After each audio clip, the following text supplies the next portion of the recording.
In the past several days, I heard people talking about China. And also, I talked to friends about China and Chinese internet.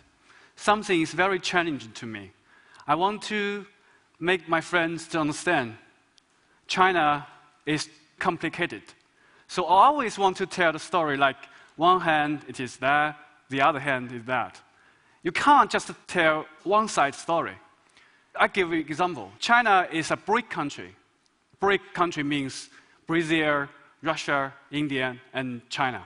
This emerging economy really is helping revival of the world economy. But at the same time, on the other hand, China is a sick country. The terminology coined by Facebook IPO paper 5. He said the sick country means Syria, Iran, China, and North Korea. The 4 countries have no access to Facebook. So basically, China is a sick BRIC country. Another project was built up to watch China and Chinese internet. But now, today, I want to tell you my personal observation in the past several years from that war. So, if you are a fan of the Game of Thrones, you definitely know how important a big war for an old kingdom. It prevents weird things from the north. Same was true for China. In the north, there was a great war, Changcheng. It protected China from invaders for 2,000 years. But China also have a great firewall. That's the biggest digital boundary in the whole world.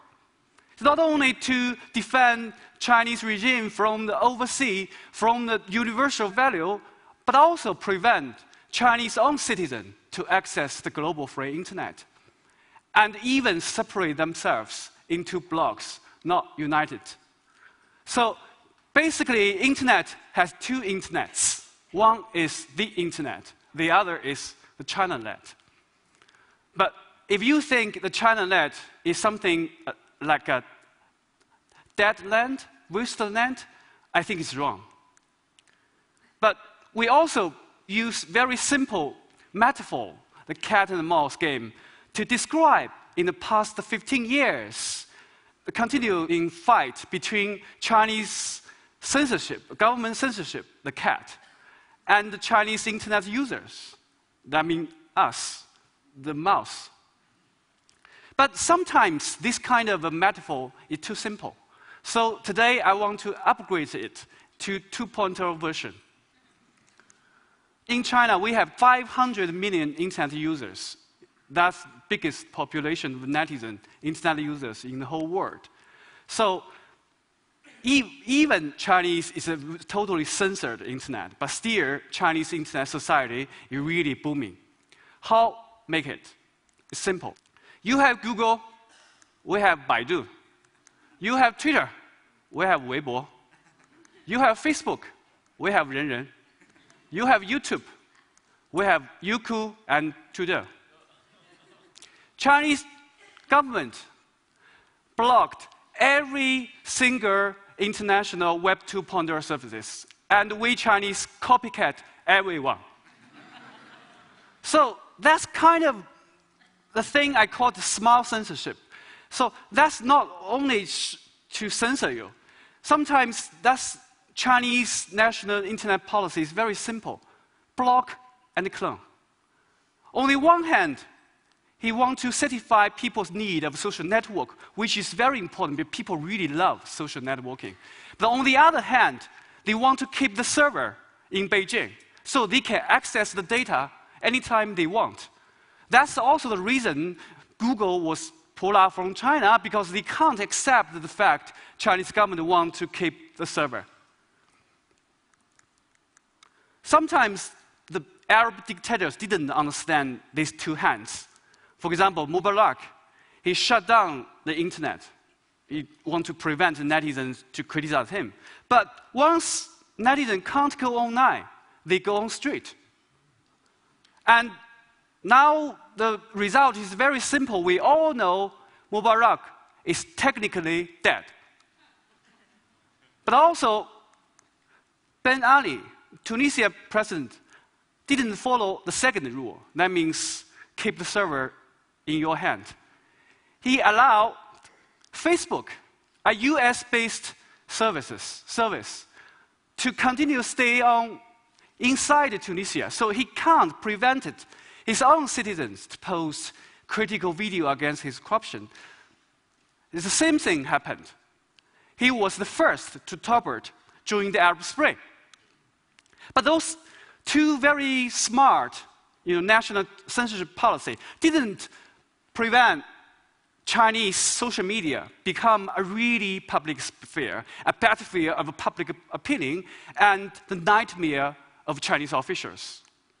Because we have 300 million microbloggers in China. It's the entire population of the United States. So when these 300 million people, microblogger, even they blog the tweet in a censored platform, but itself is China-led, but itself can create very powerful energy, which has never happened in the Chinese history. 2011, the July, 2 British trains crashed in Wenzhou, a southern city. Right after the train crash, authorities literally want to cover up the train, bury the train. So it angered Chinese netizens. The first 5 days after the train crash, there were 10 million criticism of the posting on the social media, which never happened in Chinese history.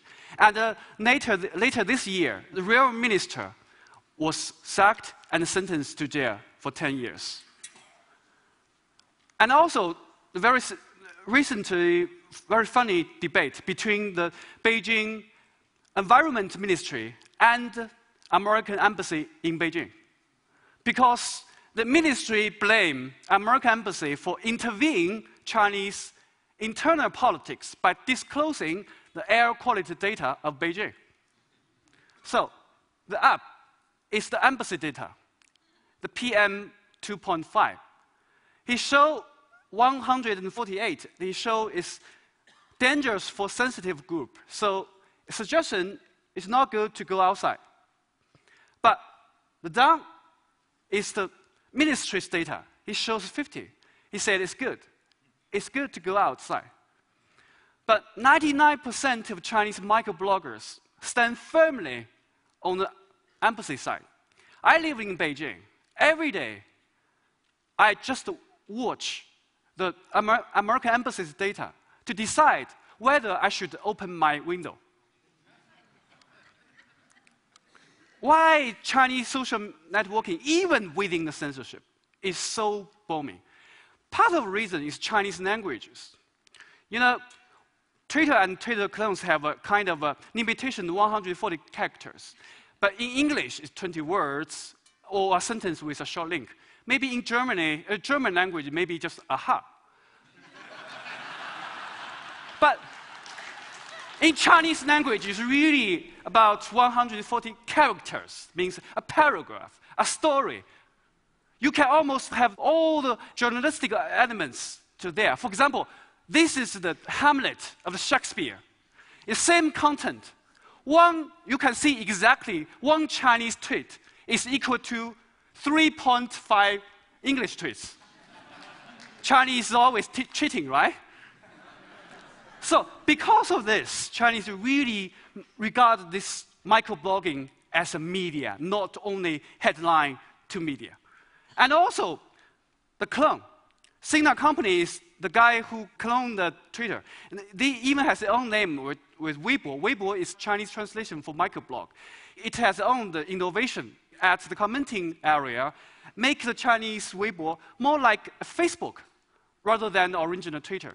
So these innovations and the clones as the Weibo and the microblogging, when they come to China in 2009, they immediately become the media platform itself. It become a media platform of 300 million readers.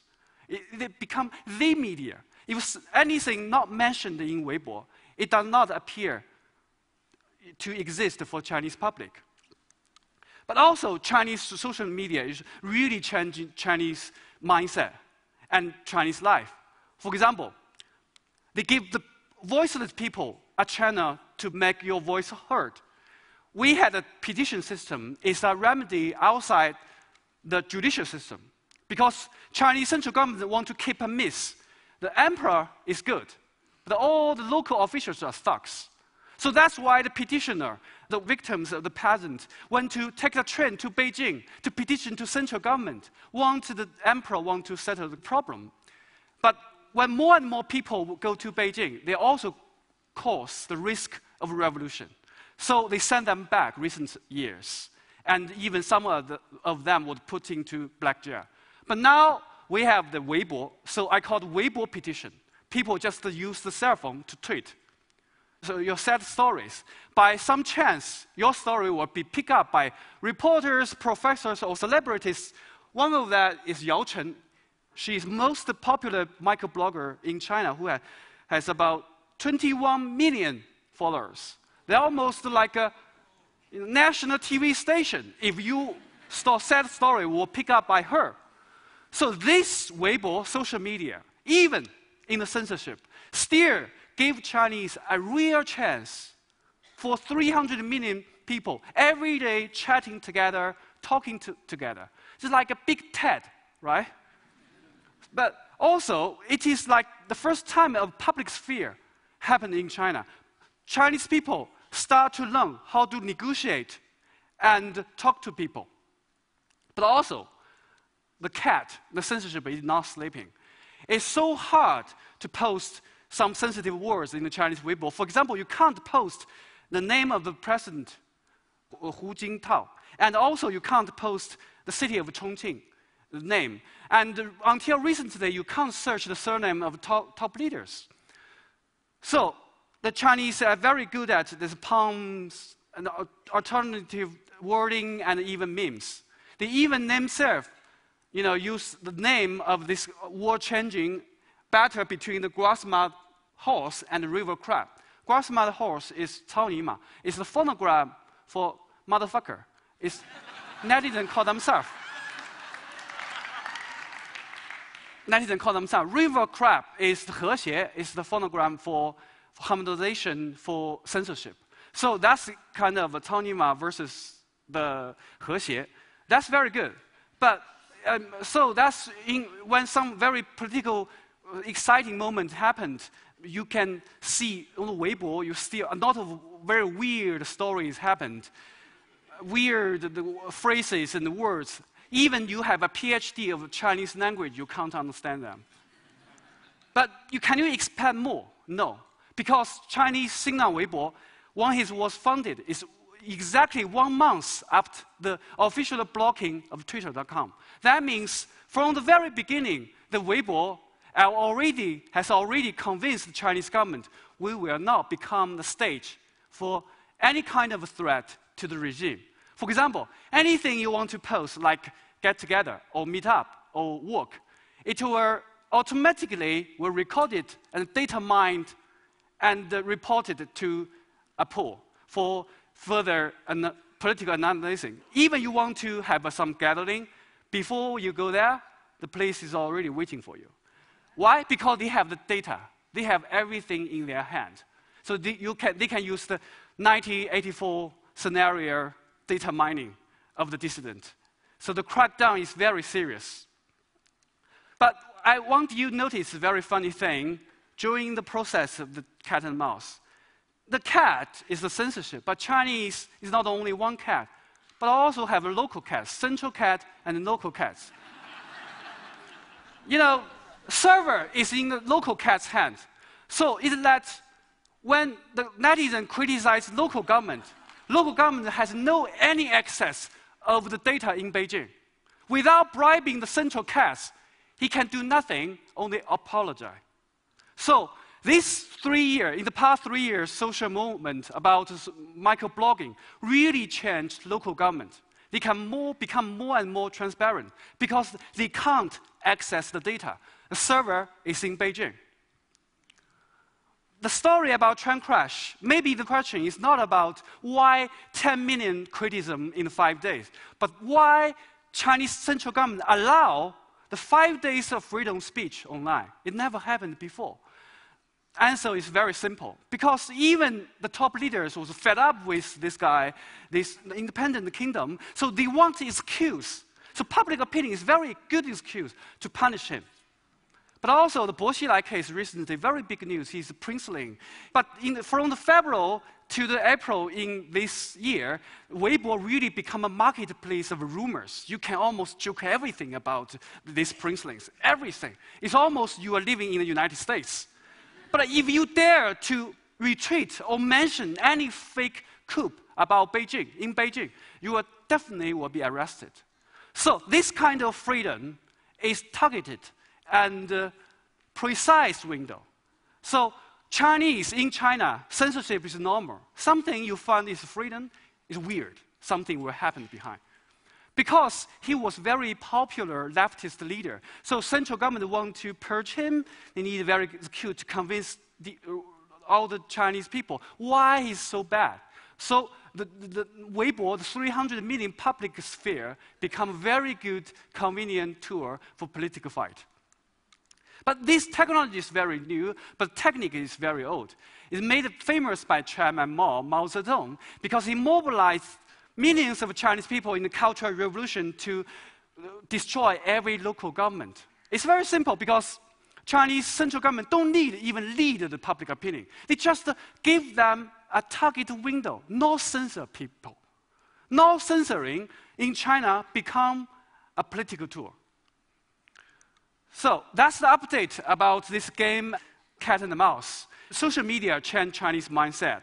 More and more Chinese intend to embrace freedom of speech and human rights as their birthright, not some imported American privilege. But also, it gave Chinese a national public sphere for people to, it's like a training of their citizenship, preparing for the future democracy. But it didn't change Chinese political system. And also, Chinese central government utilized this centralized server structure to strengthen his power to control the local government and the different factions. So, what's the future? But after all, we are the mouse. Whatever the future is, we should fight against the mouse. There is not only in China, but also in the United States, there are some very small, cute, but bad cats. Sopa, Pipa, ECTA, TPP, and ITU. And also, like Facebook and the Google, they claim they are friends of the mouse. But sometimes we see them dating with the cats. So my conclusion is very simple. We Chinese fight for our freedom. You just watch your bad cats. Don't let them to hook with the Chinese cats. Only in this, in the future, we will achieve the dreams of the mouse, that we can tweet anytime, anywhere, without fear.